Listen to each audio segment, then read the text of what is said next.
चवीला खूपच छान लागणारा रात्रीच्या शिल्लक भातापासून फोडणीचा भात कसा बनवायचा तेही चवीला चमचमीत लागणार आहे ते आज पाहणार आहोत। गॅसवरती कढईमध्ये ताजे हिरवे वाटाणे डाग पडेपर्यंत भाजून घ्यायचे। भाजलेले वाटाणे बाजूला काढायचे। कढईमध्ये तेल घालून घ्यायचं। तमालपत्र, दालचिनी, मोठी वेलची, हिरवी वेलची, मिरची, थोडे शेंगदाणे, हिंग, मोठ्या आकारामध्ये कट केलेला कांदा, कढीपत्ता घालून हलका गुलाबी रंग येईल इथपर्यंत भाजून घ्यायचा। आता यामध्ये बारीक चिरलेला लसूण घालून घ्यायचा, एकसारखा मिक्स करायचा।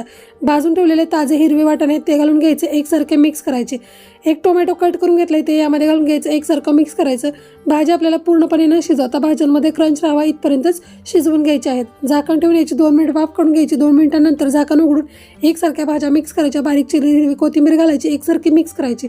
थोडी हळद घालायची, आवडीनुसार लाल तिखट घालायची, एकसारखी मसाल्यांमध्ये मिक्स करायची। रात्रीचा शिल्लक भात आहे तो एकसारखा सुटसुटीत करून घ्यायचा, यामध्ये घालायचा, मसाल्यांमध्ये एकजीव येईल इथपर्यंत हलवून घ्यायचं। यावरती झाकण ठेवून याची एक वाफ काढायची। गरमागरम फोडणीचा भात खाण्यासाठी